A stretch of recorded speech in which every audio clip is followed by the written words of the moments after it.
성경 말씀 사도행전 25장 17절에서 22절 말씀 봉독하겠습니다. 그러므로 저희가 나와 함께 여기 오매 내가 지체하지 아니하고 이튿날 재판자리에 앉아 명하여 그 사람을 데려왔으나 온고들이 서서 나의 짐작하던 것 같은 악행의 사건은 하나도 제출치 아니하고 오직 자기들의 종교와 또는 예수라는 이에 죽은 것을 살았다고 바울이 주장하는 그 일에 관한 문제로 송사하는 것뿐이라. 내가 이를 어떻게 사실할는지 의심이 있어서 바울에게 묻되 예루살렘에 올라가서 이 일의 신문을 받으려느냐 한즉 바울은 황제의 판결을 받도록 자기를 지켜주기를 호소하므로 내가 그를 가이사에게 보내기까지 지켜두라 명하였노라 하니 아그리빠가 베스도로 이르되 나도 이 사람의 말을 듣고자 하노라. 베스도가 가로되 내일 들으시이다 하더라. 아멘. 오늘도 믿음으로 찬양하고 믿음으로 예배하는 우리 모든 성도들에게 하나님의 신령한 은혜를 부어주실 줄로 믿습니다. 믿습니까? 믿음은 앞으로 가는 것이지 뒤로 가는 것이 아닙니다. 이스라엘 백성들이 애굽에서 나왔잖아요. 애굽에서 나와서 지금 어디를 가는 겁니까? 가나안을 가잖아요. 오늘 나와서 내일 가나안에 갑니까? 아니잖아요. 광야를 가는데 광야에는 여러 가지 말 그대로 시험도 있고 고난도 있고 유혹도 있고 여러 가지 관문이 있죠. 근데 그 첫 번째 관문이 여러분 혹시 뭔지 아세요? 홍해 바다가 아니겠습니까? 자, 이스라엘 백성들이 나왔어요. 홍해 바다가 딱 앞에 있어요. 예수를 믿으면 잘 될 줄 알았는데 꼭 처음에 이런 관문이 있는 것 같더라고요. 나오긴 나왔는데 앞을 가자니 홍해 바다가 있고 다시 뒤를 돌아보자니 애국 군대가 있고 참 길이 없잖아요. 길이. 그 전에는 그렇게 길이 많이 있던 것처럼 생각이 되었는데 막상 막다른 골목에 다다르게 되면은 어머 길이 없네. 우리가 인생을 살다 보면 그런 경우가 얼마나 많이 있습니까? 내가 평탄할 때는 이쪽 길도 있는 것 같고 저쪽 길도 있는 것 같고 길이 많은 것 같아요. 근데 어느 순간에 나에게 길이 없는 거예요. 이러지도 못하고 저러지도 못하는 그런 환경이 있게 되는 거죠. 그런데 믿음으로 나아가면 길이 열립니다. 할렐루야. 홍해 바다가 열렸습니까? 안 열렸습니까? 열렸죠. 여러분 홍해 바다가 열렸어요. 그래서 이스라엘 백성들이 그 홍해 바다를 건너갔어요. 그런데 우리만 건너가야 되는데 누구도 건너오는 거예요? 애굽의 군사들도 건너오는 거예요. 이러면 안 되는 거잖아요. 그래서 하나님이 다시 또 기적을 베푸는 거예요. 무슨 기적을 베푸는 거예요? 홍해 바다를 다시 흐르게 하는 것도 기적입니다. 여러분, 홍해 바다를 열려주는 것만 기적이 아니라 홍해 바다를 다시 흐르게 하는 것이 기적입니다. 여러분, 그 홍해 바다가 다시 흘렸기 때문에 누가 죽은 거예요? 나를 쫓아오던, 즉 이스라엘 백성을 쫓아오던 그 애굽의 모든 군사들이 그 물에서 죽었습니다. 할렐루야. 그런데 이스라엘 백성에게도 이 홍해 바다가 다시 또 열렸어요? 안 열렸어요? 안 열렸잖아요. 제가 성경을 쭉 보았는데 이스라엘 백성들이 광야 40년 동안 길을 가는 동안에 한 번도 홍해 바다가 열린 적이 없어요. 즉 애굽에서 나올 때 그때 한 번 열리고 다시는 홍해 바다가 열리지 않아요. 닫아졌어요. 이거는 이스라엘 백성들에게도 굉장히 중요해요. 왜 중요하냐? 이스라엘 백성들이 광야의 길을 가다가 조금만 힘들면 어떻게 말한 줄 알아요? 야, 가자. 애굽으로 돌아가자. 여기서 못 살겠다. 애굽이 더 낫다. 먹을 것이 없어도 마실 물이 없어도 아주 틈만 나면은 야, 가자. 어디로? 애굽으로. 하나님이 그럴 줄 알고 홍해 바다를 탁 닫아가지고 다시는 안 열어주는 거예요. 안 열어주는 것이 은혜입니다. 이거를 신앙의 퇴로를 차단하는 거예요. 내가 신앙의 뒤로 물러가고 싶을 때 그 퇴로를 막아줘야 돼요. 할렐루야! 막아줘야 돼요. 이것이 하나님의 은혜고 하나님의 축복입니다. 왜 안 열릴까 하면 안 돼요. 왜 하나님이 막아줬냐면 내가 뒤로 갈까봐, 내 신앙이 뒤로 갈까봐, 내 믿음이 뒤로 갈까봐, 내가 다시 세상으로 갈까봐 하나님이 막아줬다 그 말. 이 막아주는 것이 하나님의 은혜인 줄 믿습니다. 지금 여러분이 내가 믿음의 길을 가는데 어떤 길은 열려 있잖아요.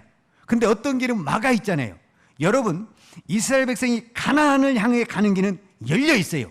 좀 고난이 있을 뿐이지 열려 있어요. 그런데 뒤로 가는 것은 막아놨어요. 이게 하나님의 은혜예요. 이게 하나님의 축복입니다. 할렐루야. 여러분, 가나안 갈 때 물이 없었어요. 양식이 없었어요. 여러분, 없는 것은요, 아무리 우리가 노력해도 안 되는 것은 누가 책임을 지느냐? 하나님이 책임을 집니다. 내가 믿음의 길을 갈 때 안 되는 것은요, 내가 노력해도 안 되고 해도 안 되는 것은 그것은 하나님이 할 일입니다. 하나님이 때가 되면은, 하나님이 필요하시면 물이 필요하면 물을 주실 것이고, 고기가 필요하다면 고기를 주실 것이고, 하나님께서 길을 예비하시면 길을 주실 것입니다. 우리는 믿음으로 전진. 할렐루야. 여러분, 혹시 여러분의 마음에 뒤로 가고 싶은 마음, 더 이상 못하겠다, 이 더위에, 이 코로나에 이제 난 더 이상 지쳐서 기도 못하겠다, 예배도 못 드리겠다, 이제 섬기는 것도 내가 그만해야 되겠다, 그런 마음이 든다고 한다면 그것을 차단하고 믿음으로 앞으로 나아가야 될 줄로 믿습니다. 나아가야 됩니다. 앞으로 나아가도, 자, 뒤로 가나 앞으로 가나 결과는 똑같아요. 결과는 똑같다는 말은 무슨 말이냐면, 여러분, 앞으로 갔다고 해서 다 가나안 간 게 아니에요. 강야에 가서 죽은 사람이 너무너무 많아요. 그러죠? 그 다음에 뒤로 간다고 해서 우리가 잘 사는 것도 아니고 이것도 죽음이에요. 즉 앞으로 가도 죽음이고 뒤로 가도 죽음이에요. 그러나 여러분, 똑같은 죽음이어도 믿음으로 가다가 죽는 것과 뒤로 가다가 죽는 것은 하늘과 땅 차이지 않습니까? 할렐루야. 우리는 믿음으로 가다가 죽는 것은 순교요, 실패가 아니고 하나님의 은혜요, 축복이 되는 줄로 믿습니다. 여러분, 우리가 사도행전에서나 우리가 복음서에 또 성경의 수많은 역사를 통해서 보는 사건은 그들은 다 믿음으로 가다가 죽었어요. 어떤 부분에서는 세상적으로 보면 실패했어요. 그러나 하나님은 한 번도 그것을 실패하다고 말하지 않았어요. 믿음으로 가는 길에는 실패가 없습니다. 우리가 생각했을 때 실패라고 생각하는 것이지, 믿음으로 가는 길에는 반드시 그 길에는 영광이 있고 축복이 있는 줄로 믿습니다. 제가 왜 오늘 이야기를 하냐면, 지금 사도 바울은 왜 이렇게 이 고난의 길을 가냐 그 말이에요. 남들이 봤을 때 그 정도 선교했으면 우리 흔히 이렇게 말할 수, 할 만큼 했다, 이젠 쉬어도 된다, 이렇게 우리가 생각할 수 있는 그런 부분이거든요. 그럼에도 불구하고 계속 앞으로 가는 거예요. 앞에 좋은 일이 기다리고 있는 것도 아니에요. 앞에 고난이 기다리고 있고, 우리가 아는 대로 순교가 기다리고 있어요. 즉 죽음이 기다리고 있는 거예요. 그런데 왜 그 길을 갔느냐 그 말이에요. 그것이 오늘 저와 여러분에게 주는 오늘 본문의 메시지. 왜 사도 바울이 그 길을 갔는가? 우리는 왜 오늘 또 이 길을 가는가? 지금 이 시기적으로 코로나가 있고 여러 가지 환경이 어려운 시국에 왜 오늘 또 우리는 예배의 길로, 기도의 길로 이 길을 우리가 가는가? 거기에 대한 답을 오늘 본문에서 찾아야 된다는 것입니다. 자, 오늘 성경에 보면 이제 사도행전 25장 18절, 우리 다 같이 한 목소리로 한번 읽어보도록 하겠습니다. 18절 시작. 온고들이 있어서 나의 짐작하던 것 같은 악행의 사건은 하나도 제출하지 아니하고. 자, 지금 벨릭스 다음에 베스도라는 총독이 왔어요. 그런데 베스도라는 총독이 오자마자 유대인들이 가장 큰 사건이라고 하면서 이 베스도 총독에게 접수한 것이 하나 있는데, 그게 바울의 사건입니다. 그래서 이제 이 베스도 총독이 이 유대인들이 이렇게 크게 난리를 치고 이렇게 내가 오자마자 이 사건을 가지고 온 거 보니까 베스도가 생각하기에 이 바울이라는 사람이 아주 큰 죄를 지었구나, 이렇게 생각을 한 거예요. 그렇게 생각을 하고 이 베스도가 이 바울에게 우리로 말하면 신문을 해본 거예요. 그런데 신문을 해본 결과 어떤 결론이 나왔냐면은 원고들이 있어서 나의 짐작하던 것, 그러니까 베스도가 짐작하던 어떤 죄 제목이 나와야 되는데, 나의 짐작하던 것이 뭐냐면은 악행의 사건이거든요. 악행의 사건이 하나도 없다라는 거예요. 하나도. 그래서 이제 여기서부터 이상하기 시작한 게 되는 거예요. 아니, 유대인들이 이렇게 떠들고 또 바울을 고소했다고 한다면은 이 사람에게 내가 생각한 큰 죄가 있어야 되는 거예요. 로마가 유대뿐만 아니라 그 주변의 나라들을 정복을 하고 그 모든 나라들을 잘 다스릴 수 있었던 하나의 정책이 하나 있어요. 그 정책이 뭐냐면 그들의 문화, 그들의 종교 다 인정해줘요. 근데 이 로마인들이 가장 큰 죄로 여기는 것이 있는데, 그 죄가 뭐냐면 반란 사건이에요. 우리로 말하자면은 군중을 데모해서 가이사에게 반란을 일으킨 것, 이것만 아니면 웬만한 죄에 대해서는 그냥 너그럽게 인정을 해주는 그런 어떤 정책을 폈어요. 그래서 그 주변에 있는 나라들이 그 로마의 식민지로 있으면서도 그렇게 어렵지 않게 자기들의 국가나 정체성을 유지할 수가 있었던 거예요. 그러니까 로마는 제일 무서운 것이 뭐냐면은 반란의 사건이, 우리로 말하면 데모를 일으킨다든지 어떤 쿠데타를 일으키는, 이게 가장 큰 사건이에요. 그러니까 지금 여기서 악행의 사건, 베스도가 짐작하고 베스도가 생각한 그 악행의 사건은 바로 이거여야 되는 거예요. 황제를 대적한다든지 로마의 정부의 어떤 반란을 일으킨다든지 이런 사건이 되면은 이건 즉각 처형할 수 있는 어떤 사건이 되는데, 아무리 제목을 찾아봐도 이런 부분에 대해서는 나타나질 않는 거예요. 그러니까 이제 이상하기 시작하는 거예요. 이게 뭐야? 자, 그러면 무슨 죄가 나왔냐, 바울에게. 바울의 이제 죄가 나오죠. 이게 이제 19절에 나와요. 자, 우리 19절 다 같이 성경을 한번 한 목소리 읽도록 하겠습니다. 시작. 오직 아기들의 종교와 또는 예수라 하는 이에 죽은 것을 살았다고 바울이 주장하는 그 일에 관한 문제로 송사하는 것뿐이라. 자, 지금 베스도가 자기가 생각하는 죄는 하나도 없는 거예요. 그리고 사실은 베스도는 이 유대 종교에 대해서 잘 몰라요. 우리가 성경의 종교라고 표현했잖아요. 그런데 원래 번역상으로는 이 단어는 뭐냐면 미신이에요. 미신. 그러니까 이때 당시, 우리는 지금 기독교를 대단한 종교로 생각하고 있지만 이때 당시 유대인이나 로마 사람들이 생각하는 이 기독교, 예수를 믿는다는 것은 하나의 옛날 이야기, 하나의 설화, 어떤 그런 이야기. 어떤 사람이 있었는데 그가 하나님의 아들이었대. 근데 그가 죽었대. 근데 그가 3일 만에 부활했대. 이게 하나의 옛날 이야기, 하나의 옛날 이야기. 하나의 신화적인 그런 사건이, 미신들이 어떤 그런 사건들을 가지고 있잖아요. 그런 이야기로 취급하고 있는 거예요. 그런데 이 사건을 가지고 유대인들이 고소를 하니까 이거는 고소할 것이 아니라고 생각하는 거예요. 베스도는 이거는 문제도 아니야. 이거는 사건도 아니야. 사건도 아니야. 이거는 나에게 관심도 없는 거야. 이거는. 그런데 바울은 이 문제가 어떤 문제예요? 바울이 주장하는 거, 오늘 제목이 바울이 주장하는 게 뭐예요? 여러분, 바울이 주장하는 게 뭐예요? 오늘 본문에서 예수가 죽었다 살아난 것. 이게 바울이 주장하는 거예요. 예수가 죽었다 살아난 것. 이거를 우리는 뭐라고 말해요? 복음이라고 이야기해요. 복음. 십자가의 부활. 이걸 우리가 복음이라고 이야기하잖아요. 그런데 자, 베스도라는 사람이 있고 바울이라는 사람이 있어요. 이 베스도라는 사람은 이런 미신에 대해서는 관심도 없다니까. 예수가 죽었다가 살아났던 것, 나는 거기에 대해서 관심도 없고 듣고 싶은 것도 없고 나는 거기에 대해서 알아보고 싶은 말, 듣고 싶은 말도 없어요. 이게 베스도의 생각이에요. 근데 바울은 예수가 죽었다는 이 사건 때문에 어떻게 됐어요 지금?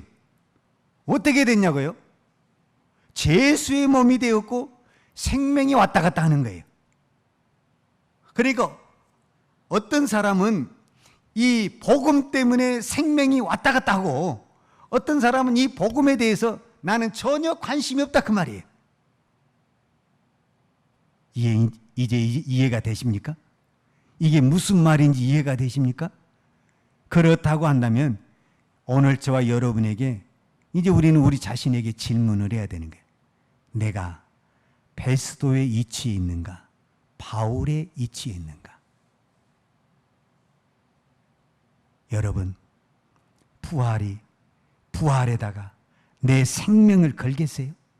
복음에다가 내 생명을 걸겠어요? 왜 바울이 지금 그 좋은 가문에서 태어났고 그 세상의 학문을 가지고 지금 이 바울이 복음이 아니면 저 베스도 총독의 자리에 앉을 수 있는 자격 있는 사람이 누구냐면 바울이에요. 그런데 이 바울이 왜 그 총독의 자리에 못 올라갔냐면 복음 때문에 내가 모든 것을 내려놓고 내가 모든 것을 버려버렸기 때문에 내가 그 자리에 못 간 거예요. 우리는 머리가 너무 좋아서 우리는 이 복음으로 베스도의 자리를 올라가기를 원하는 거예요. 이게 안 되는 거예요. 이게. 그것을 주님이 정확하니 지금 보고 있는 거예요. 네가 왜 부활에 관심을 갖고 있냐? 네가 왜 복음의 목숨을 걸고 있냐? 정말 네가 바울의 자리를 가기 위해서 그런 거냐? 아니면 이 부활을 통해서 복음을 통해서 베스도의 자리에 가기 위해서 네가 그렇게 신앙생활을 하는 거냐? 라고 묻는다면 이제 우리의 대답은 달라지게 되는 거죠. 우리가 지금 복음에 대해서 부활에 대해서 관심이 없다라는 게 아니에요. 관심이 있기 때문에 이 자리에 와서 지금 예배를 드리는 거예요. 맞죠? 믿습니까? 그런데 그 자리가 이 복음을 통해서 바울의 자리에 가기보다는 베스도의 자리에 가고 싶은 욕망이 더 크다라는 것이 이 교회, 우리의 신앙의 문제점이라는 것을 볼 수가 있는 거죠. 나는 왜 이 시간 예배를 드리는 거예요? 바울의 자리에 가기 위해서 그러는 거예요? 아니면 베스도 자리는 못 가더라도 그래도 그 밑에 차관이나 어떤 좀 그래도 좀 어떤 관직에 완 그런 자리를 바라보고 있지 않냐 그 말이죠. 그렇다고 한다면 우리의 신앙은 잘못된 거예요. 우리가 신앙생활하면서 왜 뒤를 돌아보게 되고 왜 낙심을 하게 되고 절망을 하게 되느냐? 바로 이것 때문에 그렇습니다. 나는 복음은 믿어도, 즉 예수는 믿어도 바울이 되고 싶은 마음은 없어요. 우리가 바울을 좋아하지만 그 바울은 어떤 바울이냐면 기도하면 죽은 자가 살아나는 바울, 기도하면 옥문이 열려지는 바울, 이 바울은 원하지만 내가 풍랑에 빠져들고 감옥에 들어간 그 바울은 사실은 원하고 싶은 마음이 없는 거예요. 그래서 우리의 신앙이 문제가 있는 거예요. 그것은 우리의 신앙이 어떤 문제점이냐? 내 신앙을 어디에다 기준을 두고 하고 있냐면 이 세상에다가 기준을 두고 신앙생활하고 있다 그 말이에요. 원래 신앙은 이 세상을 떠나서 저 천국을 바라보고 신앙생활하는 거잖아요. 그런데 우리는 이 세상에서 신앙생활하다 보니까 우리의 모든 관심은 신앙생활을 해도, 아무리 기도를 많이 해도, 믿음 생활을 해도 우리의 모든 초점과 관심은 어디에 중심이 돼? 이 세상에 돼 있다 그 말이에요. 그러면 예수 믿는 모든 사람들은 다 바울과 같이 이렇게 감옥에만 가고 다 이렇게 순교만 하느냐? 그렇지는 않잖아요. 또 이렇게 부자 된 사람도 있고 훌륭한 사람들도 있고 높은 관직에 올라간 사람도 있고, 어떤 부분에서는 다윗이나 솔로몬 같은 거는 왕이 올라간 사람도 있잖아요. 하나님은 우리에게 분명히 약속을 했어요. 무슨 약속을 했느냐? 저 하늘나라에서도 상급을 주지만 이 땅에서도 반드시 상급을 준다고 했습니다. 여러분 이 사실을 믿습니까? 사도 바울은 이 부분에 대해서 깨달았어요, 사실은. 그런데 베드로는 이 부분에 대해서 이해를 못했어요. 그래서 베드로가 사실은 예수님에게 어느 날 질문을 해요. 어쩌면 베드로의 질문이 저와 여러분에게 하고 싶은 질문인지도 몰라요. 베드로가 예수님에게 이렇게 이야기를 하는 거예요. 예수님, 우리는 주님을 따르기 위해서 직업도 버리고 가정도 버리고 또 우리의 모든 인생을 버리고 주님을 따르는데 대가가 무엇입니까? 이런 질문을 하는 거예요. 자, 성경의 마가복음 10장 28절에서 30절에 있는 말씀을 제가 한번 읽어드리겠습니다.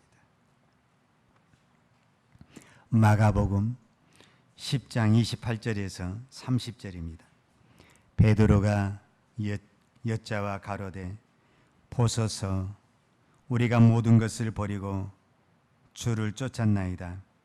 예수께서 가라사대 내가 진실로 너에게 이르노니 너와 및 복음을 위하여 집이나 형제나 자매나 어미나 아비나 자식이나 존토를 버린 자는 금세 있어 집과 형제와 자매와 모친과 자식과 존토를 100배나 받되 핍박을 겸하여 받고 내세의 영생을 받지 못할 자가 없느니라. 아멘. 자, 30절 올려줘 보세요. 금세. 이 금세라는 것은 어디 세상을 말하는 거예요? 지금 이 세상을 말하는 거예요. 그러니까 100배의 축복을 받는다라는 것은 저 하나님의 나라에 가서 100배의 축복을 받는다라는 것이 아니라 주님이 말 금세에 지금 있는 이 땅에서 내가 100배의 축복을 받는다라고 약속을 했어요. 그런데 왜 우리는 이 땅에서 이런 축복이 안 나타나는가라고 우리가 의문을 제시할 수가 있잖아요.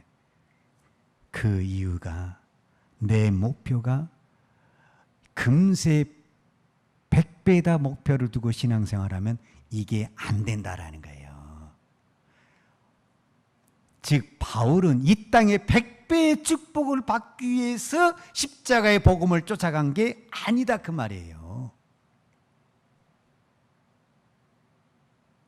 그는 이 십자가의 복음을 왜 쫓아갔냐면 그는 우리로 표현하자면 부활하신 그 주님이 자기 안에 있어요. 바울 안에 있어서 바울을 저 천국을 바라보게 하고 거기로 끌고 가는 거예요. 그래서 거기로 갔는데 이제 바울의 사명은 순교였으니까 그렇게 갔지만 그 천국을 바라보고 믿음으로 갔는데 하나님께서 그 복음을 위해서 가는 그 사람에게 그 복음을 위해서 100배의 축복을 해 주신다라는 말씀이에요. 그러니까 나는 100배의 축복을 받기 위해서 믿음 생활하는 것이 아니라 믿음의 이 복음을 위해서 살고 싶은 그 마음에 하나님께서 그 마음을 보시고 100배의 축복을 해 주신다라는 겁니다.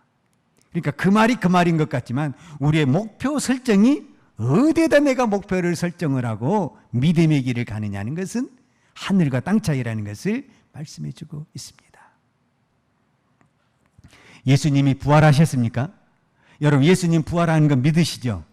그러면 그 예수님이 부활하신 그 예수님이 어디에 있습니까? 하늘나라에 계시죠.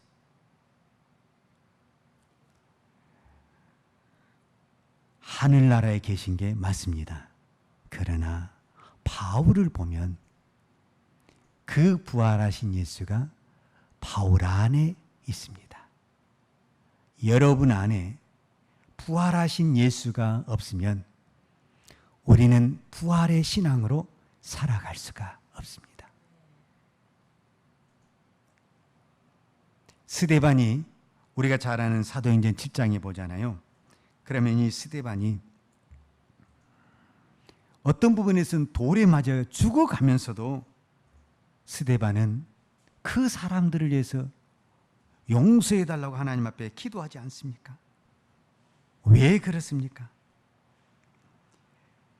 왜 그런 기도를 드리고 왜 그런 환경 속에서도 그 사람들 향해서 저주하지 아니하고 또 그 사람들을 향해서 화내지 아니하고 그 모든 고난을 당해갑니까?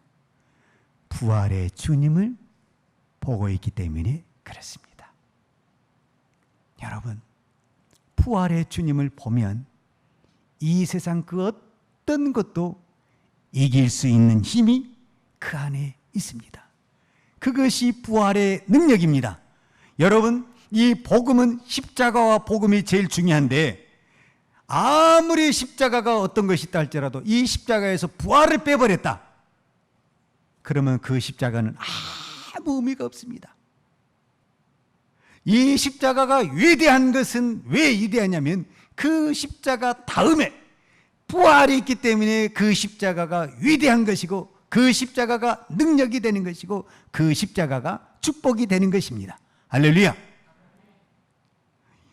오늘 저와 여러분이 이 세상에 살면서 그 어떤 환난과 고통을 당해도 우리가 이 부활의 신앙을 가지고 있기 때문에 그것을 믿음으로 받아들일 수가 있고 이겨낼 수가 있는 것입니다.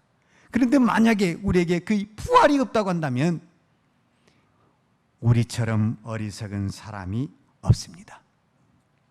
그래서 사도 바울이 고린도전서에서 분명히 말을 했어요. 뭐라고 말을 했습니까?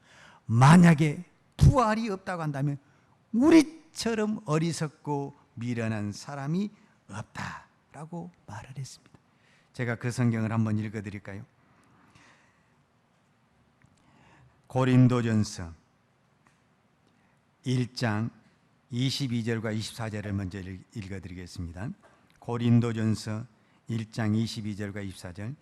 유대인은 표적을 구하고 헬라인은 지혜를 찾으나 우리는 십자가에 못 박힌 그리스도를 전하니 유대인에게는 거리끼는 것이요 이방인에게는 미련한 것이로되 오직 부르심을 입은 자들에게는 유대인이나 헬라이나 그리스도는 하나님의 능력이요 하나님의 지혜가 됨이라. 하나님의 지혜니라. 즉 사도 바울은 십자가의 고난, 이 부활이 그리스도의 능력이요 지혜라고 말씀하고 있습니다. 자, 고린도전서 15장을 제가 다시 읽겠습니다. 고린도전서 15장 몇 절부터 읽었냐면 16절부터 읽겠습니다. 고린도전서 15장 16절. 만일 죽은 자가 다시 사는 것이 없으면 그리스도도 다시 사신 것이 없었을 터요 그리스도께서 다시 사신 것이 없으면 너희의 믿음도 헛되고 너희가 여전히 죄 가운데 있을 것이요 또한 그리스도 안에서 잠자는 자도 망하였으리니 만일 그리스도 안에서 우리의 바라는 것이 다만 이 생뿐이면 모든 사람들 가운데 우리가 더욱 불쌍한 자니라. 믿습니까? 우리가 만약에 부활이 없다면 우리처럼 불쌍한 사람이 없습니다. 여러분, 우리가 왜 이 세상의 모든 것을 내려놓고 이 고난의 길을 가냐면 부활을, 이것을 바라보기 때문에 그렇습니다. 믿습니까? 그러면 여러분 안에 부활하신 예수님이 계십니까? 자신이 없죠. 여러분, 내 안에 부활하신 예수님이 있는가 없는가를 우리가 간단하게 테스트를 해볼 수 있는 것이 있어요. 그게 뭐냐면은 사도행전 26장, 이제 다음 주에 우리가 그 말씀을 보겠는데, 사도 바울이 베스도 앞에서, 그 다음에 아그리빠 왕 앞에서 우리로 말하자면 간증을 해요. 간증. 우리가 사도행전 9장에서 사도 바울이 예수님을 만났잖아요. 그런데 그 만난 사건을 누가는 두 번에 통해서 바울이 간증하는 것을 기록했는데, 한 번은 사도행전 22장에서 유대인들 앞에서 간증을 하고, 오늘은 누구 앞에서 간증을 하냐면 베스도와 아그리빠 왕 앞에서 내가 어떻게 해서 예수를 만났는가. 지금 이 베스도가 나를 이해를 못하는 거예요. 왜냐하면은 베스도가 생각했을 때는 바울이 절대 미련한 사람이 아니거든요. 배울 만큼 배웠고 똑똑한 사람인데 어쩌다가 이렇게 됐는가. 이게 이해가 안 되는 거예요. 그래서 사도행전 26장 여러분 한번 찾아보시겠어요? 24절에 보면 베스도가 바울더러 뭐라고 말을 하냐면 미쳤다고 이야기. 우리 한번 찾아봐서 다 같이 읽겠어요. 오늘 본문 한 장 넘기면 사도행전 26장 24절, 바울이 이같이 변명하며, 이 반증하며, 간증, 베스도가 크게 소리질러 소리하여 가로되 바울아 내가 미쳤도다. 내 많은 학문이 너를 미치게 한다 하니. 그러니까 바울이 지금 내가 어떻게 해서 예수님을 만났다는 그 이야기를 하니까 베스도는 그 이야기를 듣고 뭐라고 평가를 내냐면, 아이고 저 애가 정신이 나가버렸네. 어쩌다가 저렇게 된, 불쌍히 여기게 보는 거예요. 불쌍히. 지금 베스도가 바울을 봤을 때 똑똑하다고 보는 거예요? 불쌍하다고 보는 거예요? 불쌍하다고 보는 거죠. 자, 27절에도 똑같이 나와요. 사도행전 26장 27절, 아그리빠 왕이시여 선지자를 믿으시나이까? 믿으시는 줄 아나이다. 아그리빠가 바울더러 이르되 내가 적은 말로 나를 권하여 그리스도인이 되게 하려 하는도다. 바울이 가로되 말이 적으나 많으나 당신뿐 아니라 오늘 내 말을 듣는 모든 사람도 다 이렇게 결박한 것 외에는 나와 같이 되기를 하나님께 원하노이다 하니라. 자, 아그리빠 왕에게도 지금 이 두 사람이죠. 대표적으로 지금 이 재판에 여러 사람들이 있는데 대표적으로 이 두 사람에게 바울이 간증을 한 거예요. 우리로 말하자면 개인적인 이야기를 한 거예요. 그런데 그 이야기를 들은 두 사람의 반응, 첫 번째 베스도의 반응은 바울이 미쳐버렸네. 어쩌다가 저렇게 된, 아이고 불쌍해라, 이렇게 생각을 하는 거예요. 그 다음에 아그리빠 왕은 네가 나를, 우리로 말하자면 나를 끌고 가려고 그러냐? 우리로 말하자면 나를 끌려가려고 하느냐? 너 같은 사람 되고 싶지 않다, 이렇게 이야기를 하는 거죠. 자, 여기서 내 안에 부활의 주님이 있는가 없는가를 여기서 결판을 나와야 됩니다. 내가 지금 베스도 총독이 아그리빠 왕이 부러웠잖아요. 나도 저 자리에 한번 올라갔으면 어떻게 저렇게 출세할까? 어떻게 하면 나도 저렇게 성공할까? 그런 마음이 내 안에 있으면 내 안에 부활의 주님이 안 계시는 거예요. 내 안에 세상이 부러워 보이고 세상이 좋아 보이면 내 안에 부활의 주님이 안 계시는 거예요. 믿습니까? 왜 세상이 좋아 보입니까? 이 세상 그 무엇보다도 위대하고 찬란하고 거룩한 그 부활의 주님이 내 안에 있는데 이 세상 그 어떤 것이 내 눈에 들어올 수 있고 내 마음에 들어올 수 있냐 그 말이에요.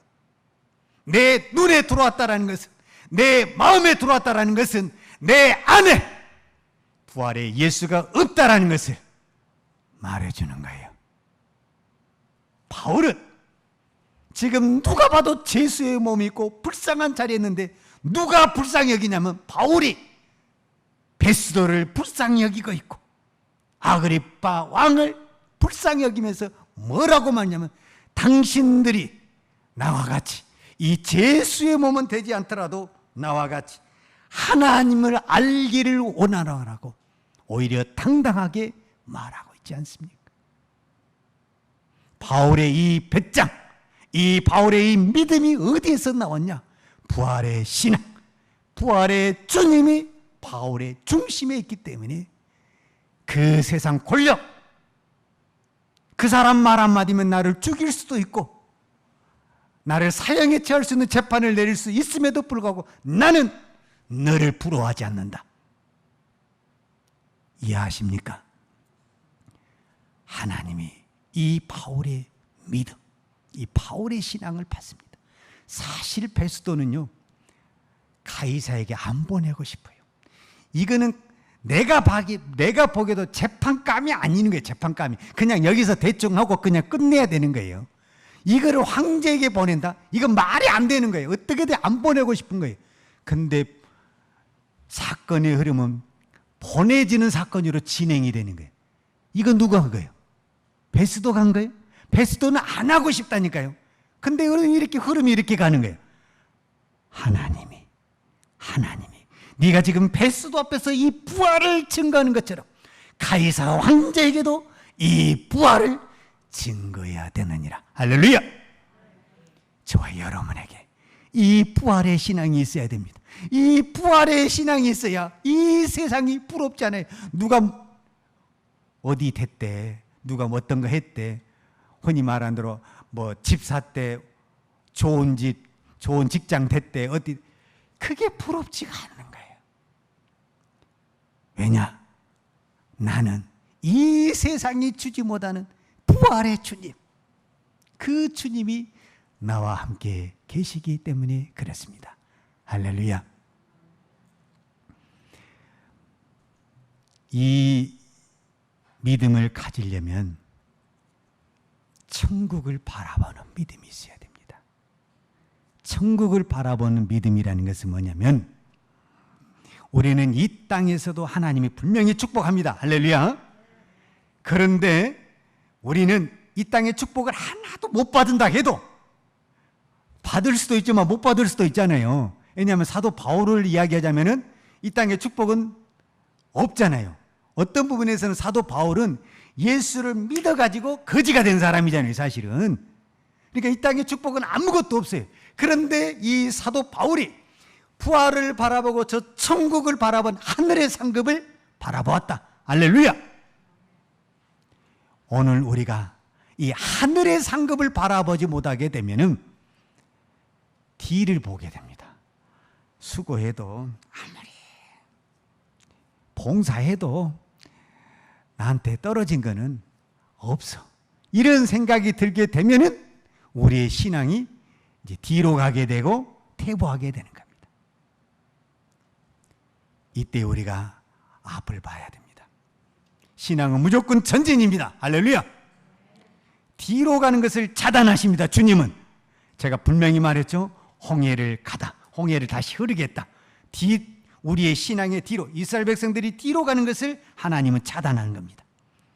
여러분이 지금 믿음의 길을 가고 있는데 어떤 부분에서 차단하고 있다고 한다면 그것을 가지고 하나님 열어주세요, 열어주세요 기도하지 말고 하나님 닫아준 것을 감사하세요. 왜냐하면 그것은 내 신앙의 퇴보이기 때문에 그렇습니다.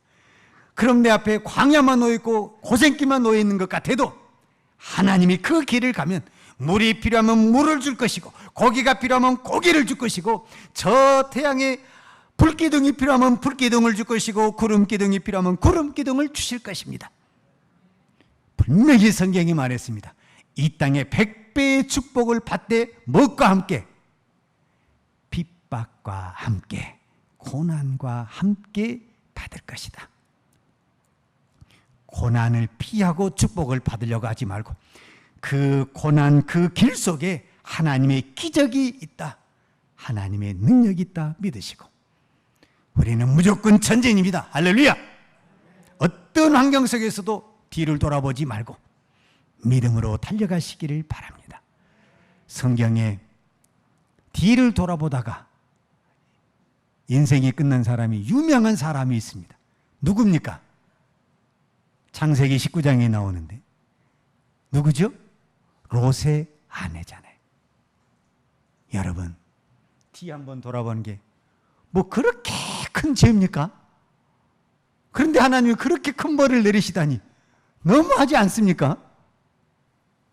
그만큼 무섭다 그 말입니다. 뒤로 간다는 것이. 뒤로 가는 것은 죽음입니다. 믿습니까?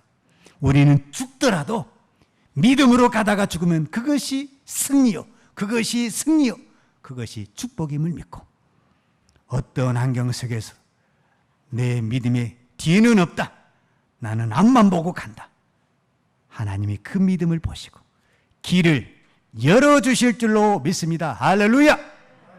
우리 다 같이 이 시간, 하나님, 내가 그동안 낙심하고 절망했던 것, 뒤를 돌아봤던 것, 이 시간 회개하고 이제는 주만 바라보고 부활의 주님만 바라보고 달려가기를 원합니다. 우리 같이 동성으로 기도하겠습니다. 사랑과 은혜가 풍성하신 아버지 하나님, 감사합니다. 우리는 날마다 믿음의 길을 간다고 하면서도 조금만 힘들면 뒤를 돌아보고 낙심하고 절망하고 불평할 때가 얼마나 많았습니까? 그러나 그때마다 주님이 우리의 신앙의 테러를 차단해 주신 것을 감사합니다. 그때 주님이 막아주지 않았다면 우리도 롯과 같이, 롯의 아내와 같이 뒤로 가버렸을 텐데, 그때 주님이 우리의 손을 잡아주시고 우리의 테러를 막아주셔서 여기까지 힘들게라도 인도해 주시고 끌어와 주신 것 감사합니다. 하나님, 우리도 앞으로 또 믿음의 길을 가는데 어떤 길을 있을지 우리는 예측할 수가 없습니다. 그러나 믿습니다. 우리는 하나님을 믿습니다. 부활의 주님을 믿습니다. 내 손을 끝까지 붙들어 주셔서 믿음의 길을 가게 하실 줄로 믿습니다. 하나님, 우리의 믿음의 뒤로는 다 차단하여 주시고 앞만 보고 달려가는 주의 거룩한 성도들 되게 하여 주옵소서. 하나님 아버지, 감사합니다. 허물과 죄로 죽었던 저희들을 부르셔서 지금까지 믿음의 길을 갈 수 있도록 인도해 주시니 감사합니다. 참으로 이 시간까지 얼마나 우리가 주님을 향해 어리석게 원망하고 낙심하고 절망하고 뒤로 가고 싶은 마음이 얼마나 많았습니까? 그때마다 주님이 우리의 손을 다시 잡아주시고 때로는 우리를 업으시고 우리를 안으셔서 믿음의 길을, 십자가의 길을 가게 해주신 것 감사하고 감사합니다. 하나님, 다시는 뒤를 돌아보지 않냐고, 아무리 힘들어도 주님 바라보고 부활하신 그 주님을 바라보고 믿음의 경제를 끝까지 달려갈 수 있도록 주여 우리의 믿음을 붙잡아 주옵소서. 오늘도 드린 우리 모든 성도들 위해서 기도합니다. 어느 곳에 있든지 십자가를 바라보고 부활의 주님을 바라보고 믿음의 경주를 달려갈 수 있는 은혜를 베풀어 주옵소서. 예수님의 이름으로 기도하였습니다. 아멘. 지금은 교회의 머리 되신 우리 주 예수 그리스도의 은혜와 아버지 하나님의 무한하신 사랑과 성령님에게 동하심과 충만하신 은혜가 오늘 또 오직 부활의 예수만 바라보고 믿음의 경주를 달려가기를 원하는 사랑하는 주의 성도들 머리머리에와 특별히 이 나라의 민족과 한국교회 위에 온 열방에 나가서 하나님의 복음을 증거하는 선교사님들 머리머리에와 사랑하는 주의 자녀들 머리머리에 이제로부터 영원토록 함께 있을지어다. 아멘.